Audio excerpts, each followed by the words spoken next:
Good day guys and welcome to another episode of Riding in Tandem.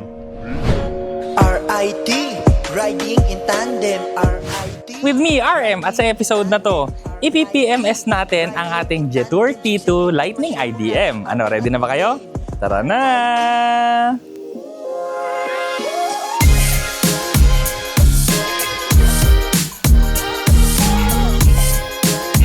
At ito na nga, papunta na tayo ng Quezon City kasi doon na tayo magpapa-PMS sa Jetour Quezon Ave. Kasi meron din tayong dadaanan sa Quezon City rin. Aalamin natin ngayon kung magkano nga ba ang preventive maintenance schedule ng Jetour T2 Lightning IDM. So, ang laki-laking sasakyan, syempre baka sobrang laki rin. Alamin natin mamaya. Pero before tayo doon, kasi malayo yung biyahe, magkukwentuhan muna tayo, at ikukwento ko sa inyo kasi gumawa ako ng short video. So sa short video na yun, nilagay ko na 3 months tumatagal yung gasolina nitong Jetour T2 Lightning IDM namin. So ang dami nag-comment, may nagsabi doon, baka naman di mo ginagamit yung sasakyan, baka naman nakatambak lang yung sasakyan. Ganyan. So, ang dami nila sinasabi. So, clearly, hindi talaga nila naiintindihan kung paano gumana yung IDM technology ng Jetour. So, lilinawin natin din yan ngayon. So, unang-una, hindi ko daw ginagamit yung sasakyan. Imposible naman yun kasi syempre ginagamit namin yung sasakyan. Pero, technically speaking, hindi ko ginagamit yung makina. So, ganito kasi yun. So, IDM nga, di ba? Dual motor. So, ang ginagawa ko kasi, charge ako ng charge sa bahay. Pag charge ako ng charge sa bahay, electricity lang ang nagagamit nitong sasakyan. Para maliwanagan nyo lang, ang kuryente kasi, 15 pesos per kilowatt hour. Ang gasolina naman, sabihin mo na lang mga 75 pesos na lang per litro. So, sa ganito kalaking sasakyan, kahit sabihin mo na lang na 10, para madali natin i-compute, 10 kilometers per liter. So, mga 8 pesos per kilometer yung gastos mo. So, pag-usapan naman natin yung kuryente. Sa Meralco, pag tinignan mo sa bill mo, makikita mo kasi dyan kung magkano per kilowatt hour yung kuryente. So, dito sa amin sa General Trias, 15 pesos yon. So, 15 pesos per kilowatt hour. So, lumalabas, ito kasi 139 kilometers ang kaya niyang takbuhin, So, 24 kilowatt hour yung battery. So, ginawa ko na yung math na yan in advance. So, lumalabas kasi dito, 2 pesos and 50 cents per kilometer. Nakikita nyo yun kasi yung iba kasi sinasabi nila, sisingilin ka naman ng Meralco kasi kuryente yung ginagamit mo. So, ikumpara mo kasi yung 2 pesos 50 cents per kilometer versus dun sa 8 pesos per kilometer. 7.50 pala, sorry. 7 pesos 50 cents per kilometer. So, medyo malayo siya. Kaya sisingilin ka talaga ng Meralco pero mas mura. Ganun yun. Technically, pag EV mode ka, kasi pwede itong HEV mode tsaka EV mode So, EV mode, yun na yung lumalabas. Pag nag-HEV mode ka naman kasi dito, technically, hindi rin umaandar yung makina pag nakahinto ka at saka low speed. So, ganito nangyayari kasi dyan. Pag low speeds, kagaya ngayon, naka-off yung makina. So, makikita mo kasi, meron kasi ditong sa screen na nakita mo yung battery, tapos palabas lang na may blue light na lumalabas. Tapos, yung makina kasi, meron din dyan, pero yung makina na yan, pag umaandar, nagiging red. So, ngayon, umaandar ako 6 kilometers per hour, mamaya 20 kilometers per hour, mga hanggang 40 kilometers per hour. Sa HEV mode, electric mode lang yan. Or pagka naka-traffic ka, electric mode. So, ang kinaganda nun, wala kasing idle yung electric. So, ang nangyayari lang, yung kuryente lang ng aircon mo yung gumagana. Kaya, kung gumagamit ka na ng electric vehicle, kagaya nito na plug-in hybrid electric vehicle, yun yung una mo mapapansin Kesyo, natatraffic kayo, mas matipid siya compared dun sa mga counterpart niya na mga internal combustion engine, yung diesel man yan o gas man yan. Sobrang tipid nito kasi hindi umaandar yung makina pagka naka low speed or stop ka. So technically, dun sa sinasabi nila na baka hindi ko ginagamit, totoo nga. Hindi ko ginagamit yung engine. Pero may mga iba rin nagsasabi, baka naman daw mapanis. Totoo yun, napapanis ang gasolina, Pero usually kasi ang gasolina natin, mga 3 months yan bago siya mag-start mag-degrade. Pero kami, dahil nga sakto naman na 3 months bago kami magpagas ulit kasi 3 months namin bago maubos yung gasolina. So, sakto lang. Kasi sakto, pag 3 months, ubos na namin yung gas, ano na kami ulit, magpapa-gas na kami ng fresh batch. So, pero syempre, hindi naman parating 3 months yung gas namin ha. Kasi, kunwari, bumiyahe kami ng Subic. So, ang nagastos kasi namin doon, no, mga kalahati ng tangke. So, kung kunwari, ang biyahe mo talagang sobrang layo, syempre, hindi mo rin magagawa yung 3 months. Kami, nagkataon lang na nagawa namin yung 3 months kasi sa 3 months na yon, ang biyahe namin puro Manila lang, Cavite. So, ang pinakamalayo ko na noon, Quezon City. So, mga 55 kilometers lang yon. So, yun. Technically, hindi ko talaga ginagamit yung gas kasi nga, hindi talaga siya gumagana. Kuryente ng kuryente. So, ang technique lang talaga nun, mag-charge ka ng mag-charge sa bahay. Kasi kung hindi ka mag-charge na mag-charge, so mag-work lang siya na parang regular hybrid vehicle na yung gas din yung mag-charge. So, yun. Siyempre, mas efficient kasi talaga pagka puro kuryente ginagamit. So, may mga nagsasabi rin, no, sana nag-electric vehicle ka na lang. Hindi rin pwede sa amin yun. Kasi, minsan, nagpupunta rin naman kami ng malalayo. Marami na rin namang charging station, no? Pero, kumbaga sa akin kasi, gusto ko yung sigurado na lang. Pagpagas na lang ako dyan.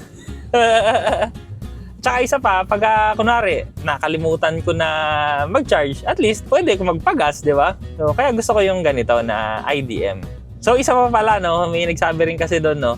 Na aabot ba yan ng Batanes to Sulu? So basically, oo, aabot yan. Kasi nga, ngayon, 10,323 kilometers na kami. So, kayang-kayang umabot ng coast to coast ng Philippines. Teka lang, coast ng North sa Philippines at saka coast ng South sa Philippines. Kasi puro nga pala tayo isla. Kayang-kaya. Kasi, ayun na nga eh. 10,323.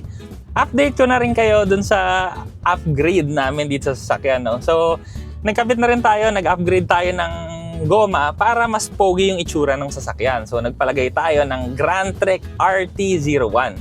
So, ano nga ba yun? So, yung RT kasi, ibig sabihin nun, gitna siya ng all-terrain at saka ng mud-terrain tires. So, ang gusto ko kasi talagang itsura, yung mud-terrain tires eh. Kasi yun yung sigang-siga yung itsura. Kaso yung mga mud-terrain tires kasi, may nginig na kasi yun. Tapos pag umandar ka, yung dug-dug-dug-dug, yung gumaganon. Yung iba nga, yung manibelan, ang nginig na. Yung vibrations, mararamdaman mo na dito sa mga sidings ng sasakyan.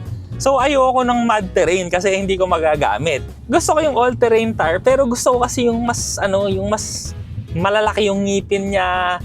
So, gusto ko yung mas siga pang tignan. So, kaya nga ang nilagay natin yung RT, rough terrain. So, ginagamit ko siya dito sa expressway. Kaya siya, maganda yung performance. Tapos, ginamit na rin namin siya sa trail. So, kapit na kapit. Napakagandang gulong. So, tingnan nyo na lang din yun, yung Dunlop Grand Trek RT01. Yan ang kinaganda rin ng Jetour dito eh. Kung ano yung maisip mo na ilagay po, pwede dito. So, advantage, malaking advantage yan sa mga gustong mag-setup ng sasakyan. So, isa pang napansin ko dito, no, napakaganda kasi usually sa mga sasakyan, di ba, pagka magpi-PMS ka, minsan hindi mo na alam kung kailan ka huling nagpa-PMS, ganyan. So, manghuhula ka ngayon, ay, ano na yata, PMS na yata. Ang nangyayari nun, sayang naman kung masyado kang maagang nagpa-PMS or pagka naman masyado kang late magpa-PMS, ano naman, yung oil mo baka mamaya hindi na maganda, baka mamaya yung unnecessary na wear and tear ng engine mo nangyayari na dahil hindi ka nakapagpa-PMS ng tama sa oras. So, problemang malaki yun. Pero dito, hindi mo yun po problemahin. Kasi nagulat ako, no? Nung malapit na ako sa 10,000 kilometers, so hindi ko nakita kung anong number, pero nung basta malapit na ako sa 10,000 kilometers, umilaw yung instrument cluster, no? May nakalagay doon triangle, tapos plies. Plies nga ba tawag dyan? Wrench. Natakot ako kasi ano yan, baka naman may nasira na sa sasakyan. So yung pala, hindi pala. Nung pinindot ko siya, tapos nung pag-on ko rin nung sasakyan, nakalagay doon, due na pala siya for service. So natuwa ako doon, 'di ba? Hindi na ako manghuhula kung kailan ako magpapa-service kasi sasabihin na rin ng sasakyan ko na nagsa-service na ako. So 'di ba? Dati nga, 'di ba, pagka kunwari sa labas ka nagpa-PMS, yung Shell naglalagay pa sila ng sticker diyan para malaman mo kung kailan yung next PMS mo. So ito hindi na. Basta may nakita ka diyan sa dashboard mo na parang wrench, magpa-PMS ka na kasi yun yung ibig sabihin nun. Oras na para mag-maintain ng sasakyan. At yun na nga yung nakita ko ngayon. Kaya magpapa-PMS na tayo. So, itutuloy ko na muna yung biyahe. Tapos, tignan na natin kung ano nga ba ang gagawin nila sa PMS natin. So, see you later!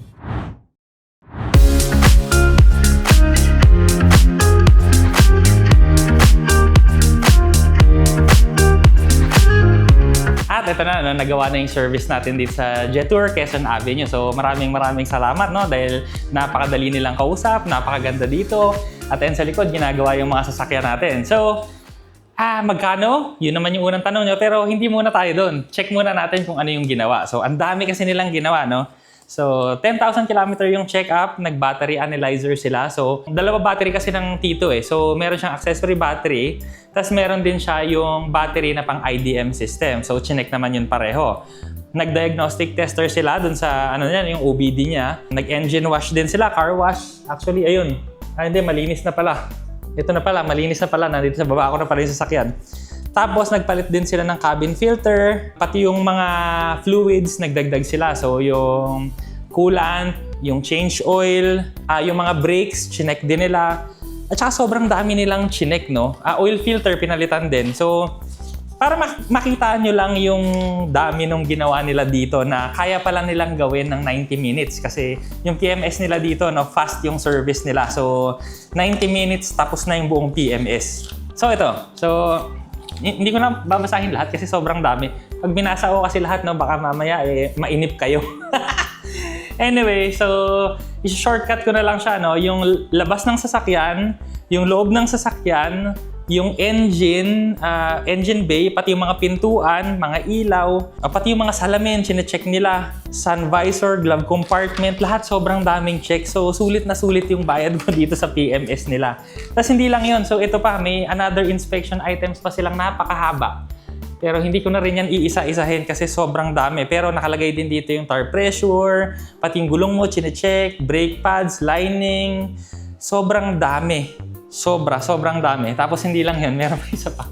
Grabe na 3 buong bond paper. Lahat ng chine-check nila. Oh my God. Sulit na sulit talaga yung PMS dito at saka napakabilis. Pero ito yon, ito na yung tanong, no? So, alam nyo na yung ginawa. So, magkano? Ito ngayon yung presyo ng PMS nila. So, para magkaroon lang kayo ng idea rin ng difference niya sa mga internal combustion engine. So, sa SUV, sa diesel na SUV, ang PMS niyan, pag sakasa kayo nagpagawa, mga nasa 10 to 12,000 yung light. Yung medium, mas mahal, siguro mga 15. Pero pagka may heavy pa yan merong mild, medium, tsaka heavy Yung heavy, mga 20,000 pataas. Depende pa kung may sira kayo. So, ganun kamahal ang maintenance ng SUV. Pero ang gamit natin, Jetour T2 Lightning IDM, SUV rin.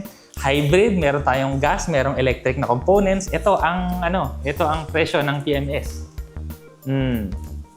6,920 pesos. Ayan.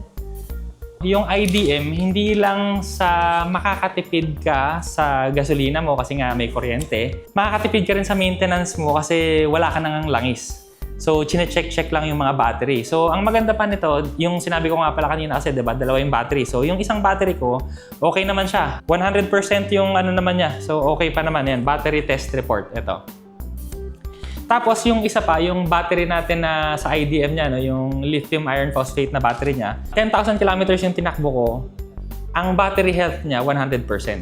So napakaganda nun kasi imagine mo, no, 10,000 kilometers na yung tinakbo, almost 1 year na, September 10 months. So in 10 months kung ginamit 10,000 kilometers, 100% pa rin yung battery health. So kung natatakot kayo dun sa mga baterya, baka masira, ganyan, 8 years ang warranty ng battery. Almost 1 year ako, wala pa namang bawas yung percentage ng health. So may isa pa ako napansin dito sa Jetour, no? So, syempre, napakalinis, napakaganda ng service nila. Nakikita nyo naman sa likod natin. Meron pa yan dun sa ibabaw. So, hindi lang ito yon, tas meron pa silang third floor. Dito sa Quezon Avian, Yung isa, ayun, meron van kayong nakikita doon, ayun, Jetour Service Mobile. So, hindi lang yung service nila dito yung meron sila. So, kunwari, nagkaroon ka ng emergency, nasa isang lugar ka, may kailangan kang i-check, kailangan kang diagnostics, mechanical works, electrical works. So, merong, may sasalo sa'yo. So, ayun yun, yung van na yun, Jetour Service Mobile. Actually, pwede rin nga rin yung preventive maintenance, oil change, spark plugs, lights. So, sobrang dami nun. So, very good yun. No? Meron silang taga-salo talaga. Plus, ito pa, meron din sila nung candy. No? Kung may problema ka sa kotse mo, makukontak mo sila. No? So, ang mangyari kasi nun sa candy, no? Hindi na yun pupunta sa dealer. Diretso na sa Jetour Philippines. So, lalagay na lang natin dito. Merong contact number dyan na, yun, tawagan mo na lang kung may aberya ka sa sasakyan mo. So, yun ang maganda kasi talaga dito sa Jetour, no? Alagang-alaga ka sa Jetour. Madaling kausap yung mga tao, maganda dito, malamig, di ka mahihirapan, relax-relax ka lang, tapos sila na bahala. So, ito pa yung isang gusto ko sa Jetour, no? Kasi yung parts. So, parating tinatanong kasi ng mga tao, kamusta ba yung parts niyan? Meron bang parts niyan? So, nag-ikot din ako dito kanina, no? So, meron silang supply warehouse dito sa baba para sa mga PMS parts. Tapos, meron pa silang parts na lalagyan din dun sa taas. So, dalawa na yon dito sa isang lugar lang. Plus, nakapunta na rin kasi ako sa Valenzuela. No? May short video pala kami noon. So, pinuntahan ko siya. Sobrang dami rin nilang parts doon. Kaya kung nag-aalala ka kung may parts ba yung Jetour, yung regular PMS parts, readily available. Yun yan. Dami nilang pini-PMS dyan. So, yung ibang parts pa, yun. Meron din sila sa Valenzuela. So, yun lang naman. No? Idadagdag ko na lang na maganda rin dito kasi yung mga tao, alam mo yun, yung nakikita mo sila na alam nila yung ginagawa nila. Siyempre, yun din yung hinahanap ko sa sa pagpapagawaan ko, 'di ba? Ayoko yung nangangamot nangangamot ng ulo kasi hindi alam kung ano gagawin. Pero dito, alam na nila.